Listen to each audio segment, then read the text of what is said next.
네, 안녕하십니까 구독자 여러분들. 저는 상명대학교 화학에너지공학과의 강사 교수라고 합니다. 만나서 반갑습니다.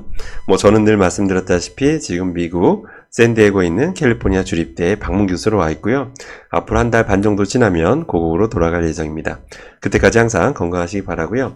오늘 다룰 주제는 어떤 뉴스 기사를 기반으로 하려고 하는데요. 아마 이제 많은 분들이 이제 보셨을 그런 기사인데요. 저도 역시 제 유튜브 채널 그 게시판에 한번 읽어보시라고, 한번 보시라고 했던 그런 기사입니다. 참고로 제가 인터뷰한 내용도 있으니까 한번 다시 보시기 바라고요. 되게 충격을 줬던 그런 기사였죠. 생선 내장성 살코기보다 과불화물이 10배 이상 검출됐다라는 충격적인 기사죠. 참고로 과불화물 중에서 어떤 일부는 최근에 어떤 국제압연구소 기준에 따르면 1군 발암물질로 새로이 재지정된 그런 과불화물도 있을 정도입니다. 그만큼 최대 노출이 되면 안 되는 거겠죠. 또 뿐만 아니라 우리 몸에 들어오면 배출되기까지 굉장히 오랜 시간이 걸립니다. 그러기 또 이게 분해도 안 되고요. 잘 분해도 안 되기 때문에 그래서 전 세계적으로 지금 관리하는 그런 화합물이죠. 뉴스에 대해서 잠깐만 요약해드리면 식약처에서 이제 국내 수산물 44종을 조사했습니다. 했더니 꼬막이나 액젓 2개 빼고는 전부 다 과불화 화물 중에서 과불화 옥탄산 일명 PFOA라고 불리는 것이 이제 다 검출이 됐습니다. 검출된 것뿐만 아니라 이제 바닷가재 같은 경우는 평균에 무려 17배, 먼 게는 9배가 이제 검출이 됐었죠. 그다음에 이제 부위별로도 이제 차이가 심했다. 라는 게 이제 뉴스의 핵심이었습니다. 당연히 사람들이 많이 불안해하죠. 불안해하는데 식약처의 입장은 어떠냐면 2020년부터 지금까지 입장은 크게 변한 바가 없습니다. 뭐냐면 2020년도에도 그랬어요. 뭐냐면 수많은 이제 과불화물 중에서 이제 PFOA, PFOS의 체내 총 노출량을 따져봤어요. 그러니까 실제 우리 인간한테 노출되는 건 맞다라는 거예요. 그러니까 우리 몸을 분석하면 나온다는 거예요. 나오는데 나름 이제 2020년에 어떤 기준, 안전 기준을 더 엄격하게 세웠다 이거예요. 그 재정비된 어떤 그런 인체 노출 기준을 따져봤을 때 어떤 우리 인간의 어떤 그 체내 노출량은 크게 걱정할 필요 없다. 그러니까 안전한 수준이다라고 이제 발표를 했었습니다. 그 입장이 지금 2024년도까지도 크게 달라지지 않았다는 것만 여러분들이 기억하시면 될 것 같아요. 자, 그런데 하지만 이제 중요한 게 뭐냐면 지금 앞선 과불화물 종류라는 건 여러분들 굉장히 많습니다. 과불화물이 여러분 등록된 것만 4,000개가 넘어요. 종류가 4,000종이 넘습니다, 여러분들. 그런데 이 두 가지 PFOA랑 PFOS 두 가지만 놓고 총 노출량 가지고 이제 안전하다 안 하다 이렇게 얘기하고 있는 거거든요. 이제 당연히 뭔가 문제가 있다라고 아마 생각이 드실 겁니다. 물론 그 정부 입장에서 보면 PFOA랑 PFOS가 가장 많이 환경이나 인간한테 많이 발견되니까 두 가지 위주로 보는 게 맞다라는 이제 그런 입장인 거예요. 참고로. 자, 그런데 이제 최근 연구 결과를 바탕으로 제가 좀 한번 우리가 뭘 더 걱정해야 되는지 한번 살펴보려고 합니다. 최신 연구 논문인데요. 2024년 7월호에 발간이 됩니다. 지금 6월인데 어떻게 7월호가 나올 수 있냐라고 질문 주실 수도 있는데, 미리 이게 게재가 확정된 논문들을 이제 미리 온라인상에서 이렇게 공개하는 경우가 있거든요. 그렇게 이해하시면 될 것 같고요. 그래서 가장 최신 논문이라고 이제 보시면 됩니다. 일본에서 이제 연구한 건데요. 굉장히 의미 있는 충격적인 연구 결과를 이제 발표합니다. 그 논문을 간단히 요약해 드리면요. 관계자분, 관심 있으신 분 직접 읽어보시기 바라고, 새우 가지고 실험을 했는데, 일본과 인접국가의 8개 연안 지역을 에서 새우를 채취했어요. 새우를 채취해서 했는데, 또 새우도 여러 종류, 그러니까 7종류의 이제 새우를 분석해 봤습니다. 했더니, 이 새우에서 가장 많이 검출된 과불화물이 무엇일까? 라고 확인해 봤더니 충격적이었습니다. PFOS 많이 나왔고요. 그 다음에 여러분 굉장히 생소한 PFOA란 말은 이제 나름 이제 우리가 익숙해졌잖아요. 근데 퍼플로른 데칸산이라고 불리우는 PFUNDA라고 불리우는 이 또 다른 과불화물들이 굉장히 많이 검출됐다라는 겁니다. 저 PFOS와 PFUNDA 이 두 가지가 이번에 관찰된 전체 과불화물 중에서 거의 약 46%, 거의 절반 가까이를 차지했다라는 충격적인 결과를 발표하게 됩니다. 우리가 그동안 항상 PFOA, PFOS만 신경 썼잖아요. 그런데 보니까 PFOS랑 PFOA가 아니라 다른 게 더 많이 관찰되더라는 게 이번에 충격적인 결과였다라는 거죠.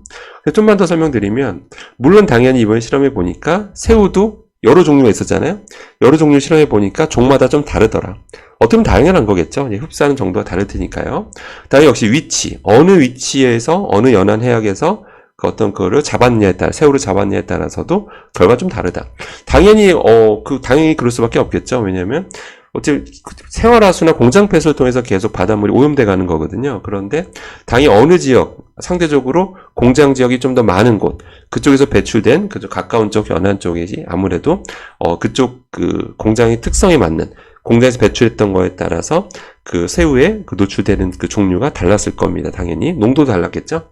뭐 그렇게 이해하시면 되고요. 근데 가장 충격적인 연구 결과는 뭐냐 바로 이겁니다. 저도 이거 보고 굉장히 놀랐는데요. 여기서 이 연구진이 분석해 보니까 그 새우가 이제 여러 다양한 종류의 과불암물로 노출돼 있을 거 아니에요. 다양한 종류도 그렇고 이제 그 새우에 내에서의 어떤 그 비율들, 과불암물 종류별 비율이 있을 거 아니에요. 근데 그런 것들과 일본 소비자들, 실제 이게 수산물을 먹는 그 소비자들의 혈청 내에서 관찰되는 어떤 과불암물의 프로파일, 아까 말씀드린 종류라든지 어떤 비율이라든지 이런 것들과 일치한다는 걸 최초로 밝혀냅니다.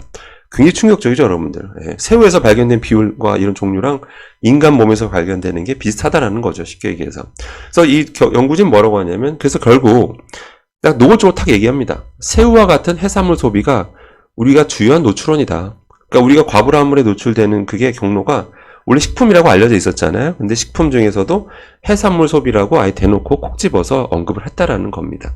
예, 그래서 결국 이 수산물 섭취가 굉장히 주요한 원인이라는 거죠.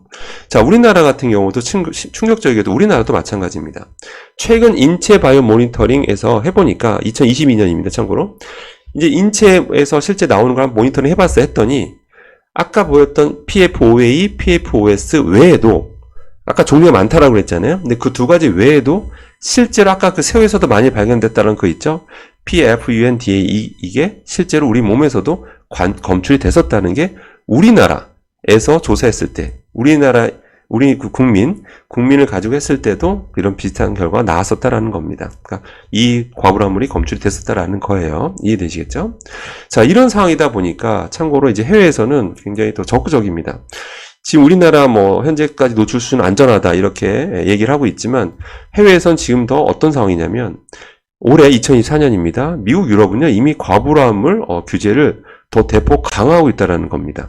예, 심지어 그 물 있죠. 우리가 먹는 식수에서는 거의 안 나오는 수준까지 만들겠다라는 식으로 지금 굉장히 규제를 강화하고 있다는 것도 우리 눈여겨봐야 된다는 겁니다.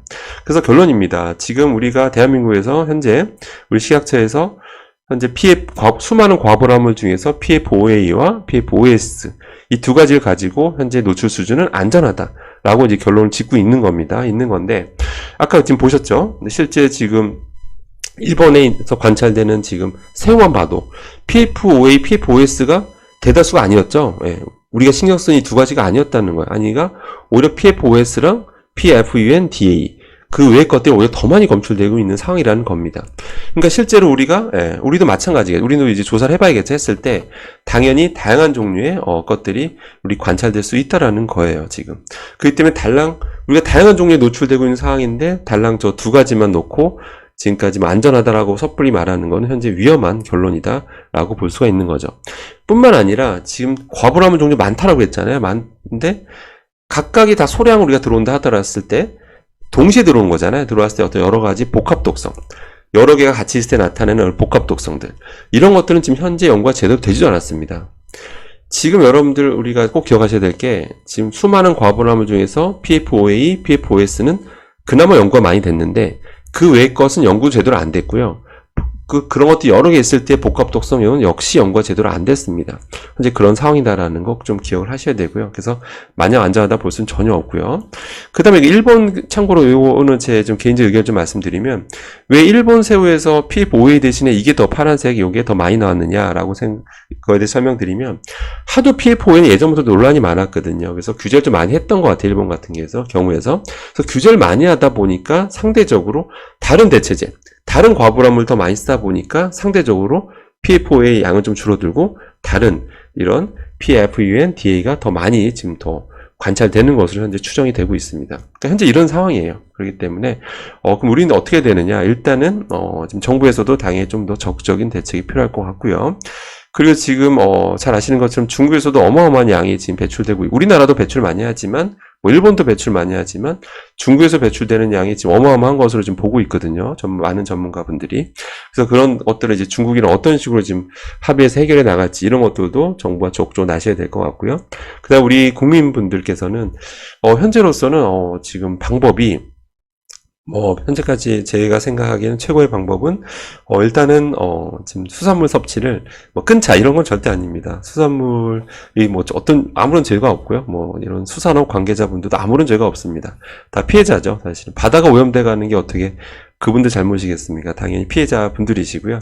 그런데, 지금 우리 입장에서 보면, 일단은, 너무 과한 섭취는 분명히 조금, 우리가 과한 섭취는 좀 피하시는 게 좋겠다라는 거, 그거는 꼭, 여러분들이 기억해 주셨으면 좋겠습니다.